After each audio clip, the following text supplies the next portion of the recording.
Good morning, welcome to my channel tentang jasa boga bersama Rin Agustin.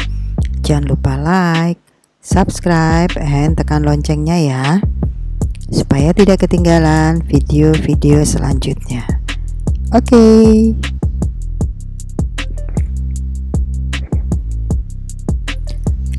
Jika kemarin kita telah sama-sama membahas tentang makanan yang sensitif terhadap bahaya kimia dan fisikal, maka sekarang kita cari tahu yuk makanan yang sensitif terhadap mikrobiologis.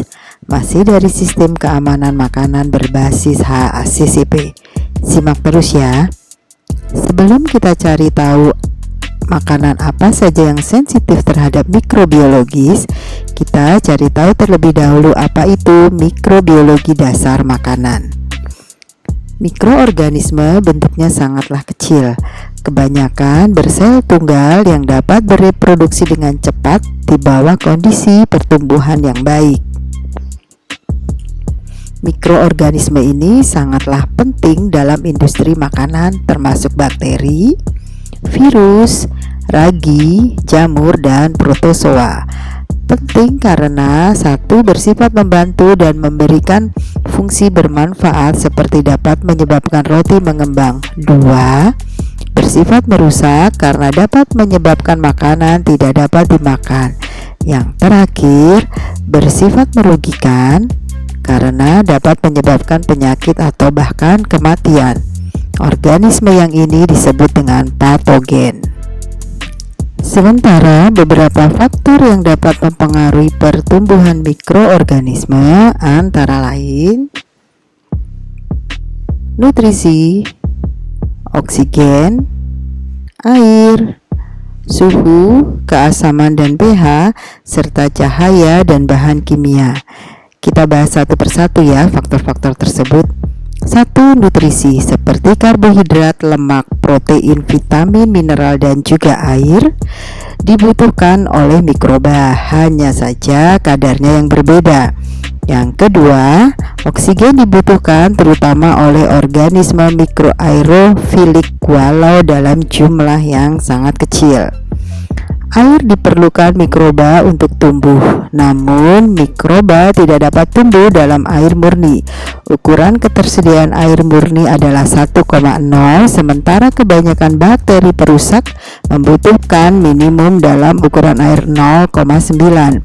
Nilai-nilai ukuran air yang khas dari beberapa makanan dapat dilihat dalam tabel ini, dan di situ terlihat hanya buah-buahan segar, keju, dan juga daging segar yang memerlukan air murni.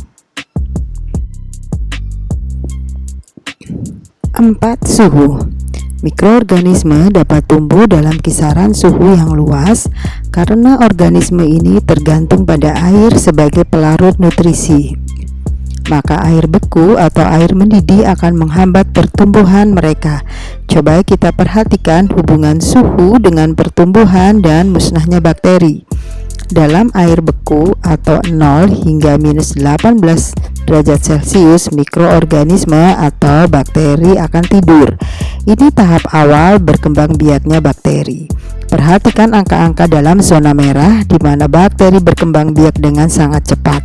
Disinilah zona berbahaya, antara 4 hingga 60 derajat Celcius, dan pada tahap selanjutnya 74 derajat Celcius hingga 100 derajat Celcius, bakteri akan hancur atau mati. Selanjutnya kita bicara tentang keasaman dan pH, di mana karakter larutan berdasarkan keasaman diuraikan sebagai pH.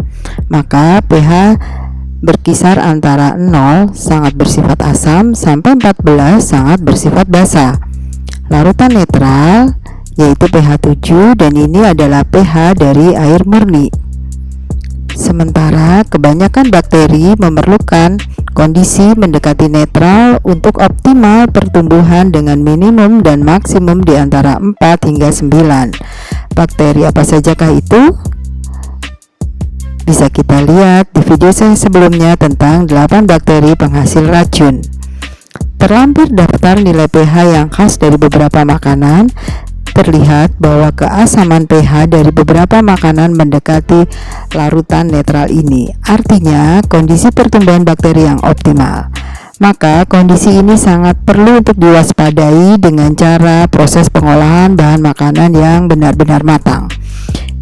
Dan yang terakhir tentang pencahayaan atau sinar ultraviolet dan adanya bahan kimia penghambat seperti hidrogen, peroksida, dan klorin dapat juga mempengaruhi pertumbuhan mikroorganisme. Jadi, pola pertumbuhan karakteristik bakteri jika digambarkan sebagai suatu grafik akan tampak seperti pola di atas, di mana terdapat suatu bagian ketika sel-sel mulai tumbuh dalam jangka waktu pertumbuhan yang nyata yang kita sebut sebagai lag phase. Fase berikutnya terdapat suatu kurva pertumbuhan yang sangat cepat yang disebut sebagai log phase. Ketika massa sel menjadi besar, nutrisi akan habis dan produk sampingan metabolik akan terkumpul, di mana populasi akan tetap konstan untuk suatu jangka waktu tertentu.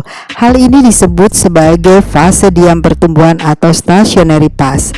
Dan pada akhirnya, tanpa intervensi dalam sistem tersebut, populasi akan memasuki fase kematian dan jumlah total organisme akan menurun atau decline phase.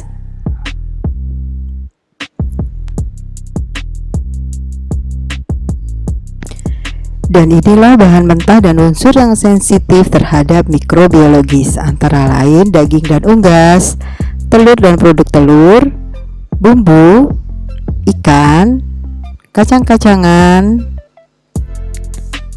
kelapa, coklat, susu, tapioka, dan pewarna makanan.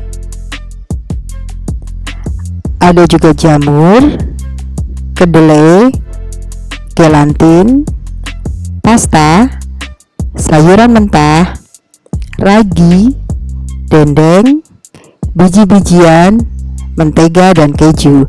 Dalam beberapa hal adalah penting untuk menentukan apakah toksin mikrobiologi ditemukan dalam suatu produk yang diproses. Sekian video kali ini. Thank you for watching. Sampai jumpa di video selanjutnya. Bye.